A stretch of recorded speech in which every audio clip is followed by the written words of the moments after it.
let's go through the falling knife category here.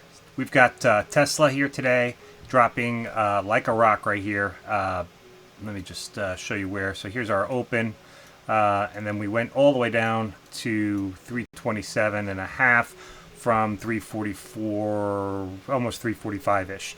So kind of straight down there. You can see a couple of pause points, one right here, one right here. And then at the bottom here, we see this green candle here off the tip. What I need you to understand is that when we go down, you never want to buy a red candle in a falling knife. The reason you don't want to buy a red candle in a falling knife is because it's still red. It's still going. You don't want to buy the first green candle you see either, necessarily. Your risk of losing a play by buying the first green candle, by not buying the first green candle you see on a falling knife, is about 5% on an individual name stock and about maybe 15, 18% on a indices. So it's not a high risk. You don't ever want to be first in line when you're buying a falling knife or any kind of drop for that matter. But specifically here, what we're trying to show you is, what I would like to show you is how to find the bottom of a falling knife and buy in a position where you don't have to worry about it. So what we do is we wait till we at least get a green candle, a closed green candle. We have that here. This is a 5-minute chart, okay? We have that here, and we're going to take a look at that. We actually get two. It's very typical to see potentially 2 green candles off a falling knife before you go back. You can even get 3 and a back test here. What you will always see, though, is you will see whatever green candle comes up, if it's not a vertical V flying back up, those small percentages like I talked about before, what you're going to see is you're going to see a recovery attempt to happen and a pushback. That pushback pushes down, and then a recovery attempt to happen, and then a pushback, and a recovery attempt to happen, and a pushback. So that's all right here. Now, how do you know what this is, and how do you know how to do it? And I want to show you there's a very specific shape here too, because you have a flat top and you have an angle up.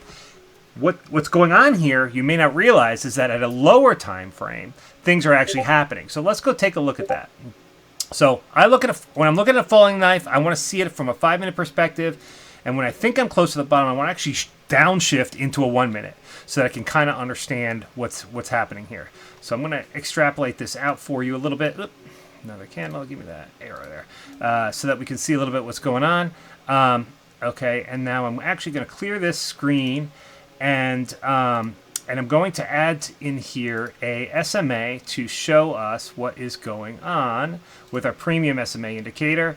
I want to look at the 9, and I want to go in here and use the chart. We got it. Perfect, perfect, perfect. Okay, so what I need here too is I also need to change this to extended trading hours because we just came off of the morning here. So let me just find that real quick.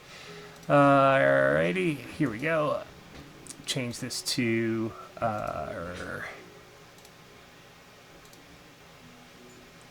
let's see here. We've got usually it's right in the spot here. Sorry, usually here. That's fine. That's fine. It's not showing me those hours here. Why not? I want trade. Let me see here. So, what I'm trying to show you is the SMAs following what we're doing. So showing you from this standpoint doesn't work as much as showing you the 5-minute SMA coming down, which is here. Maybe that'll work for me without using extended trading. Okay, this is perfect. Here we go. So this is what I want to show you. So I've got my 5-minute 9 SMA coming down. Now when the knife comes down, and I'll get back into drawing mode here, when the knife comes down and it starts to bounce, let the first bounce happen. Let's see what happens, because you can see the second bounce is a better buying opportunity anyway. But that's not enough here. We got 2 candles on this 1-minute bounced. We got a couple candles and bounced. So again, this looks different than the 5-minute for a reason. We're on a 1-minute now, so we got a different time frame here. But the reason I shifted down to a 1-minute is so I could show you the 1-minute candles versus the 5-minute 9 SMA to show you what is happening. For a falling knife to recover, we need the price action to move up and test this 5-minute 9. That's our first test, is this 5-minute 9. And as you can see, we came on up here and we rejected right here. rejected, and went back down, and we attempted to penetrate again right here, and we did. So we were able to break through right here, and now you know, okay, that you're in a little safer position because you're breaching the 5-minute 9. Now, let me ask you a question. What's the difference between buying here at 327.5 versus buying here at 331? All right, you've lost all of the fear of this mess that's right here. You don't have to deal with any of that, and you're buying on the breakout of a 5-minute 9, even though it's declining, so that could totally reverse on you. It's a good spot to think about. Or better than even that is here, and let me point out why. So what we're doing here is this is the attempted breakout of the 5-minute 9, which was failed, which pushed us all the way back down. Then we tried to go again, and we breached it. So now we're above the 5-minute 9, which is great, okay? But I don't have the ability to see in the future and know we're going to stay there. So what I want to see is I want to see this 5-minute 9 curl right after this falling knife right here. I want us to back test that, okay, on at least a 1 minute. Now, 1 minute is rough. I'll get yelled at for teaching you guys on the 1 minute, but the 1 minute's rough because it's a super, super small time frame. So just be careful that you're paying attention when you're doing it. This is for scalping off a knife.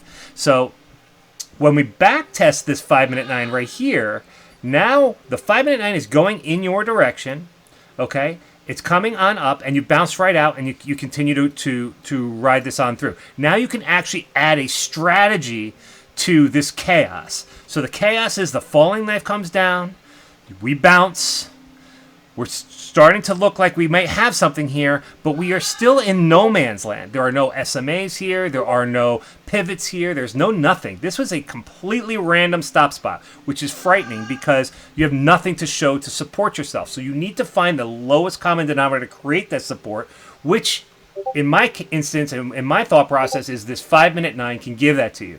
So once we come up here and reject it, which you almost always reject a falling 5-minute 9, especially at this angle from a falling knife, you almost always reject it right off the bat. When that's rejected, you're going to look for it to breach again the second time, or whatever time it takes, but then wait until it back tests itself and goes, and that's the safest method, okay? So I like to buy early. I like to buy down in here if I can. I also never ever put all my eggs in one basket when I'm buying a falling knife too. So if I'm going to take the risk and buy in one of these areas, I'm going to buy in scales. So I typically divide all my trades up into 4. I do 25, 35, 35, and remainder. So I get heavy in my first one is smaller. I get heavy in the next 2, and then my last one is very little that I can add in as we continue to grow up. So I'll buy down here. This failure here, I will not touch that, but I will buy my second round here and then my third round here, and then I'll see if I'm going to add up against here once we clear something that actually makes some sense, a structure. In this instance here, we do have a structure right here, but it's not on this chart. But that's it. That's what I wanted to show you, the safest way in a short time frame, okay, not the safest way period, but the safest way in a short time frame to buy a falling knife, to profit from it, and to protect yourself on the trade on up. So that's all I got for you right now. I will see you guys on the trading floor.